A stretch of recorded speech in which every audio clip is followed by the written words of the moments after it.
नमस्कार, बहुत स्वागत है आप सभी का। आपके साथ मैं हूं नलिनी पांडे। प्रयागराज महाकुंभ मेले में कई रिकॉर्ड बने हैं। 45 दिनों में 66 करोड़ 30 लाख से ज्यादा लोगों ने पवित्र स्नान किया, तो महाकुंभ से लाखों लोगों को रोजगार भी मिला। ऐसी ही सफलता की एक कहानी का जिक्र खुद मुख्यमंत्री योगी आदित्यनाथ ने किया और कहा, एक नाविक परिवार ने महाकुंभ से 30 करोड़ की आमदनी की है।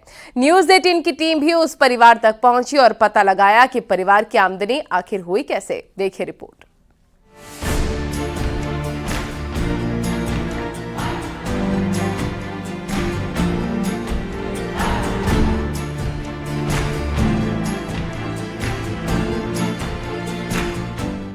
विधानसभा के फ्लोर पर मुख्यमंत्री योगी आदित्यनाथ ने महाकुंभ की एक सक्सेस स्टोरी बताते हुए कहा कि प्रयागराज के एक नाविक परिवार ने 130 नावों से 30 करोड़ की आमदनी महाकुंभ से की।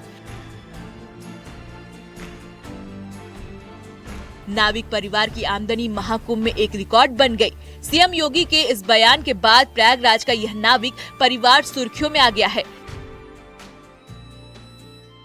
प्रयागराज के अरेल निवासी पिंटू महारा के मुताबिक उनके परिवार में तकरीबन 100 लोग हैं। सबके पास मिलाकर 130 से ज्यादा नावें हैं। उनका कहना है कि करीब 12 नावें उनके पास पहले से मौजूद थी, लेकिन महाकुंभ के चलते उन्होंने 70 नई नावें बनवाई, जिसमें 7 मोटर बोट वाली नावें भी शामिल हैं। पिंटू महारा के मुताबिक महाकुंभ से पूरे परिवार को ही अच्छी आमदनी हुई है।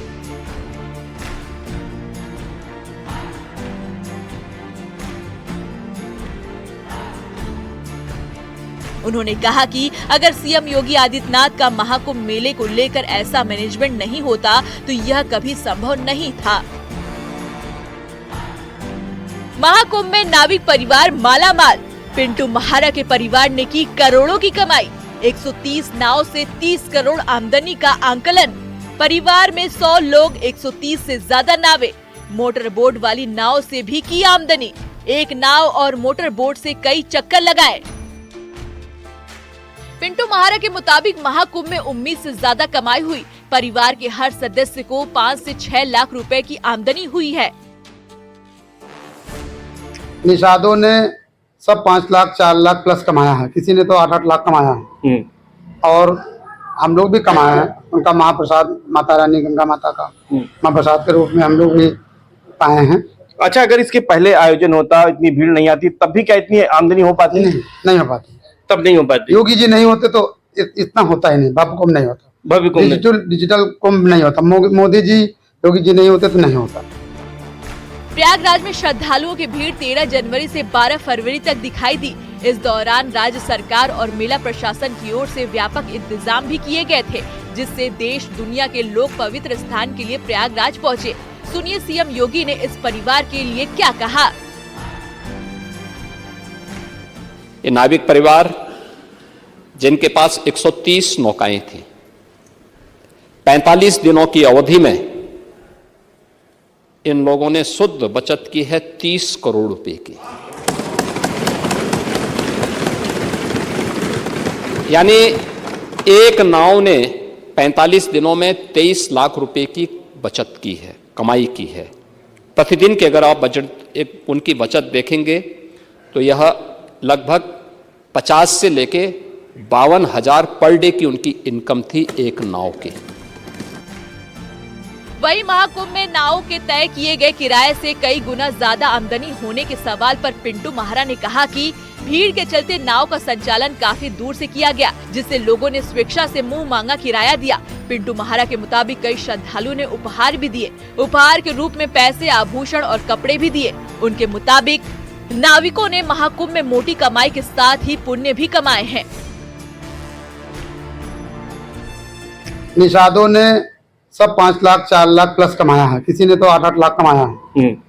और हम लोग भी कमाए हैं। उनका महाप्रसाद माता रानी गंगा माता का महाप्रसाद के रूप में हम लोग भी पाए हैं। अच्छा, अगर इसके पहले आयोजन होता, इतनी भीड़ नहीं आती, तब भी क्या इतनी आमदनी हो पाती? नहीं हो पाती। तब नहीं हो पाती। योगी जी नहीं होते तो इतना होता ही नहीं। भव्य कुंभ नहीं होता, डिजिटल कुंभ नहीं होता। मोदी जी योगी जी नहीं होते तो नहीं होता। अरेल इलाके के पिंटू परिवार का बेहद साधारण जीवन यापन कर रहा है, लेकिन अब तो सुर्खियों में आ गया है। पिंटू महारा की मां भी महाकुंभ के दौरान हुई कमाई से खुश नजर आ रही हैं। प्रधानमंत्री नरेंद्र मोदी और सीएम योगी आदित्यनाथ की भी तारीफ कर रही हैं। हम कहे थे कि बेटा नहाओ आओ, जिसके पास पैसा हो दे, जिसके पास नहीं है उसको भी स्नान कराना। गंगा माई आशीर्वाद दे, तुम बहुत ऊपर जाओगे। तो गंगा माँ ने आशीर्वाद दिया आप लोगों को। हाँ। योगी जी के लिए क्या कहेंगे? योगी जी प्रदेश के मुखिया हैं, इतना बड़ा मैनेजमेंट उनका है। धन्यवाद कहते हैं योगी की। ये योगी ने बहुत धन्यवाद है। पूरे आयोजन के दौरान कई रिकॉर्ड बने। ऐसे में पिंटू महारा के परिवार की इनकम चर्चा में है। साधारण नाविक परिवार ने करोड़ों की इनकम की है। फिलहाल सीएम योगी ने इसे आस्था से आजीविका का नाम दिया है और लोग चर्चा कर रहे हैं कि नाविक तो महाकुंभ में माला माल हो गए। सर्वेश दुबे, न्यूज़ 18 प्रयागराज।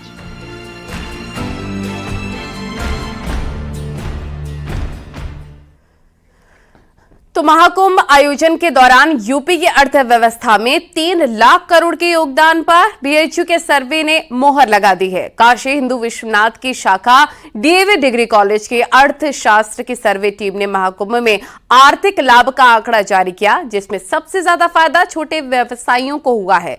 अनुमान से जुड़ी स्पेशल रिपोर्ट आपको जरूर देखनी चाहिए।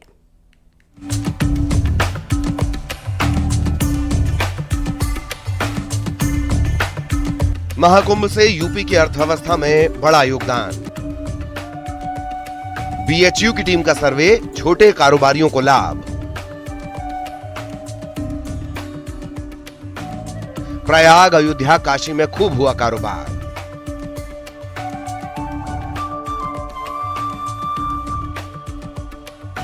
$3,000 प्रति व्यक्ति खर्च, 3.5 लाख करोड़ का कारोबार। महाकुंभ शुरू होने के बाद विश्वविद्यालय के अर्थशास्त्र विभाग ने 12 सदस्यीय टीम गठित की। टीम ने अपने कुछ सवालों के साथ पीपीटी तैयार किया और प्रयागराज, अयोध्या और काशी के सर्वे के लिए निकल पड़ी। इस टीम ने प्रयागराज में लगभग 250 लोगों के साथ सर्वे किया, तो काशी में लगभग 400 लोगों से अलग अलग स्थानों पर सवाल पूछे। सर्वे के दौरान पाया गया कि आने वाले श्रद्धालुओं से सबसे ज्यादा फायदा होटल, गेस्ट हाउस, रेस्तरां के साथ ही स्ट्रीट वेंडर, प्रसाद, सड़क किनारे रेहड़ी वाले दुकानदार फायदे में रहे। महाकुंभ में आने वाले श्रद्धालुओं की संख्या 65 करोड़ के आंकड़े को पार कर गई। सर्वे के मुताबिक प्रत्येक व्यक्ति ने लगभग 3,000 रुपए खर्च किए, जिसमें काशी, अयोध्या और प्रयागराज का भ्रमण शामिल रहा। ऐसे में 3,000 का 65 करोड़ से गुना किया जाए तो लगभग 3.5 लाख करोड़ का महाकुंभ के दौरान व्यापार हुआ। हम लोगों ने शुरू में फरवरी के फर्स्ट वीक में प्रयागराज में किया था, जिसमें एक शेड्यूल बनाया था, क्वेश्चनर बनाया था। उसके सारे हम लोगों ने लगभग 250 लोगों से वहां पर हर वर्ग के लोगों से बातचीत की, तो ये पाया गया कि प्रयागराज में यूथ इस बार के महाकुंभ में ज्यादा आए हैं, जिसकी उम्र जो है 22 साल से लेकर 35 साल के बीच में ज्यादा थी। और हर तरह के ग्रामीण परिवेश से भी लोग आए, शहरी परिवेश के लोग थे या विदेशों से भी लोग आए। तो हमने देखा कि सभी लोग एक एवरेज वहां पर एक दिन में 2,500 से 3,000 रुपया उनका खर्च होता था। हम लोगों ने यहाँ पे जब सर्वे किया तो यहाँ के लोगों से हम लोगों ने उनकी कितने खर्च उन्होंने किया, किस किस एक्टिविटीज पे खर्च किया। जैसे वो यहाँ पे आए तो उन्होंने ट्रैवल पे खर्च किया, घूमने पे खर्च किया, होटल में रुके तो वहाँ पे होटल में जो उनके रुकने पे जो खर्च आए, सामान पे उन्होंने कितना खर्च किया, खरीदारी कितनी की, घाटों पे घूमने में, और जो स्ट्रीट फूड, खाने के सामान, लोकल यहाँ के जो आइटम्स थे उन्होंने खरीदे। इन सारे चीज़ों पे जो उन्होंने खर्च किया उसका एक विवरण लेने का हम लोगों ने कोशिश किया था। वहीं इस टीम ने काशी में भी अलग अलग स्थानों पर सर्वे किए। सर्वे टीम के अनुसार काशी में लगभग 4 करोड़ श्रद्धालु प्रयागराज से वाराणसी पहुंचे। टीम ने वही आंकड़ा रखा, वाराणसी में लगभग 60,000 करोड़ का व्यापार देखा गया। अलग प्रवाह होता था, उसमें मैक्सिमम लोग अयोध्या और काशी आए। काशी में 45 दिनों में लगभग 4 करोड़ से अधिक लोग आए, जो हम लोगों ने आकलन किया है। तो काशी में चूंकि कुंभ नहीं था, लेकिन काशी विश्वनाथ, यहाँ के 84 घाट, यहाँ का विकास देखने के लिए भी, दर्शन करने के लिए भी, गंगा स्नान करने के लिए भी 4 करोड़ लोग आए। यहाँ भी वही स्थिति थी, लगभग 3,000 कम से कम एक दिन में लोग खर्चे करते थे और 2 से 3 दिनों तक स्टे करके काशी विश्वनाथ का दर्शन कर पाते थे और घाटों को घूम पाते थे। यहाँ पर हमने देखा कि इसका प्रभाव पड़ा कि बनारस में बगैर कुंभ के, बगैर कोई इन्वेस्टमेंट एक्स्ट्रा किए, बनारस में लगभग 55,000 करोड़ से 65,000 करोड़ तक के यहाँ भी फ्लो होता है। सर्वे टीम के दावे के मुताबिक छोटे दुकानदार और पटरी पर सामान बेचने वाले स्ट्रीट वेंडर्स ने अच्छी कमाई की। इस महाकुंभ से पूर्वांचल में धार्मिक पर्यटन से होने वाली कमाई से यूपी की अर्थव्यवस्था में बड़ा योगदान मिला। ऐसे में ये कहा जा सकता है कि महाकुंभ की सफलता ने यूपी की अर्थव्यवस्था में जबरदस्त योगदान दिया, जिसकी चर्चा आगे भी होती रहेगी। वाराणसी से रवि पांडेय की रिपोर्ट, न्यूज़ 18।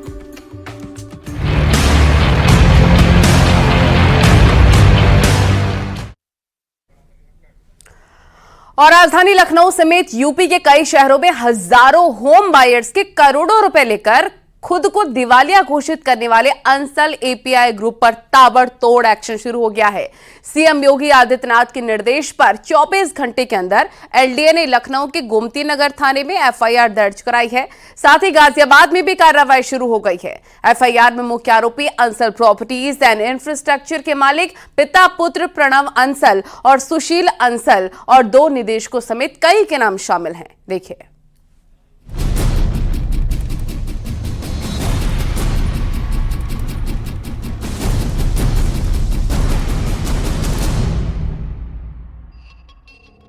होम बायर्स को धोखा, एक्शन में सीएम योगी। अंसल ग्रुप के मालिकों पर दर्ज हुआ केस। लखनऊ से गाजियाबाद तक होगी कार्रवाई। अंसल ग्रुप पर लखनऊ विकास प्राधिकरण के अमीन अर्पित शर्मा द्वारा मंगलवार देर शाम गोमती नगर थाने में एफआईआर दर्ज कराई गई है। आरोप है कि प्राधिकरण ने 2005 में 1765 एकड़ की हाईटेक टाउनशिप विकसित करने के लिए भूमि चिन्हित की थी।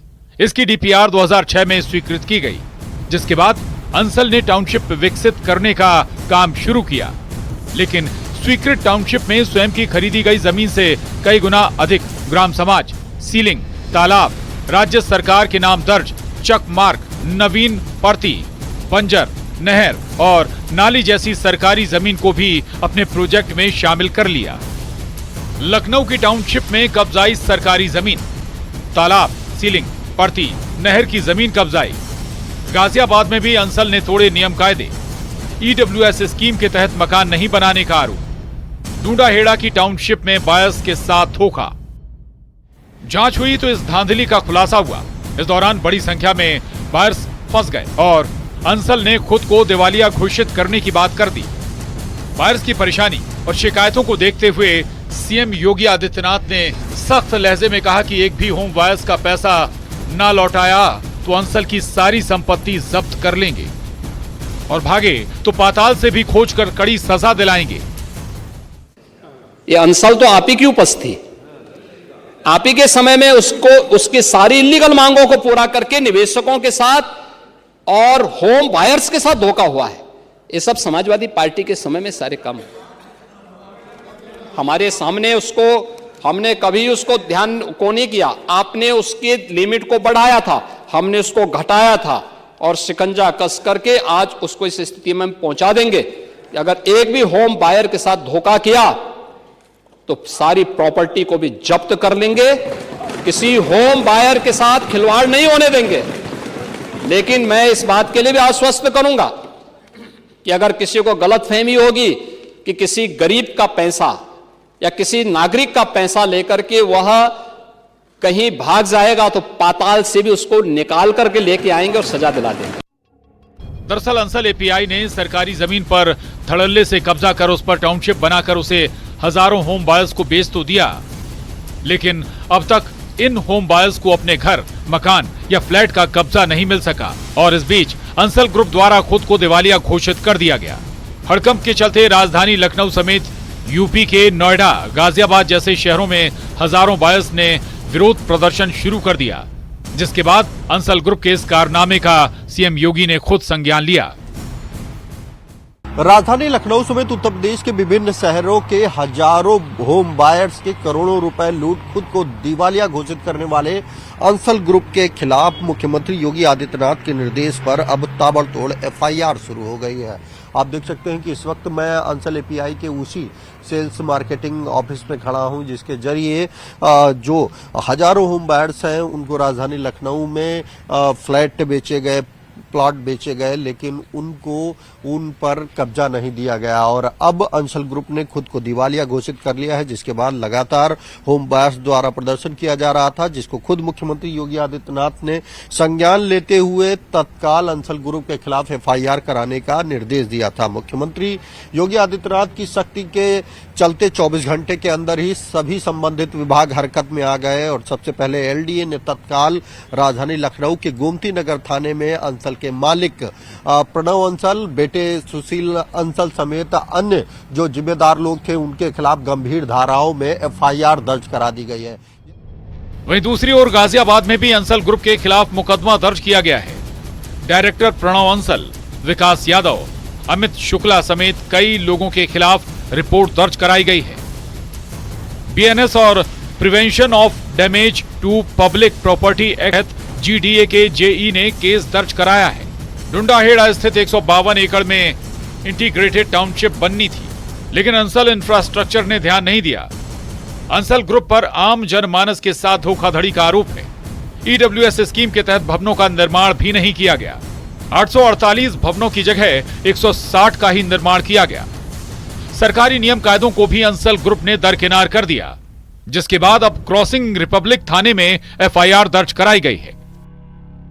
अंसल बिल्डर्स के 2 डायरेक्टर सहित तकरीबन 4 लोगों के खिलाफ मुकदमा दर्ज किया गया है। आपको बता दें, पूरा मामला डोंडाहेड़ा इलाके का है, जहां पर ये टाउनशिप बनाई जा रही थी। तकरीबन 152 एकड़ में ये टाउनशिप बनाई जा रही थी। जीडीए के जेई के द्वारा ये मुकदमा दर्ज कराया गया है। बीएनएस और प्रिवेंशन ऑफ डैमेज के तहत पब्लिक प्रॉपर्टी एक्ट के तहत ये मुकदमा दर्ज कराया गया है। जो लोगों ने अप्लाई किया था, जो टाउनशिप बनाई गई थी, उन लोगों ने धोखाधड़ी का मुकदमा दर्ज कराया है। खुद मुख्यमंत्री योगी आदित्यनाथ ने इस मामले का संज्ञान लेते हुए अंसल की जहां जहां भी प्रोजेक्ट चल रहे हैं वहां मुकदमा दर्ज कराने की बात कही है। इसी कड़ी में गाजियाबाद में भी जीडीए के जेई द्वारा एक मुकदमा दर्ज कराया गया है, जिसमें कि अंसल बिल्डर के 2 डायरेक्टर सहित 4 लोगों के खिलाफ मुकदमा दर्ज कराया गया है। अंसल ग्रुप के खिलाफ ग्रेटर नोएडा में भी धोखाधड़ी के आरोप हैं। अंसल हाईटेक टाउनशिप में कुल 131 आरसी जारी। रेरा ने 131 आरसी जारी की, जिसमें 26 करोड़ से ज्यादा का बकाया। उत्तम स्टील्स एंड एसोसिएशन के चलते 237 आरसी जारी। 237 आरसी में कुल 57 करोड़ रुपए बकाया। कुल 369 आरसी अंसल बिल्डर के खिलाफ।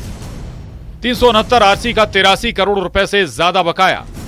उत्तम स्टील्स एंड एसोसिएशन में 237 आरसी जारी। उत्तम स्टील्स एंड एसोसिएशन का प्रमोटर है अंसल बिल्डर। बिल्डर्स की धोखाधड़ी और बायर्स के फंसने का ये कोई पहला मामला नहीं है, लेकिन योगी सरकार अंसल ग्रुप के खिलाफ सख्त एक्शन की तैयारी कर चुकी है। लखनऊ और गाजियाबाद में एफआईआर दर्ज होने के बाद टीमें जांच में जुट गई हैं। फिलहाल बायर्स को अब अंसल ग्रुप पर अगली कार्रवाई का इंतजार है। Bureau report, news 18। रुकेंगे छोटे से ब्रेक के लिए, लेकिन न्यूज़ 18 पर खबरों का सिलसिला लगातार जारी।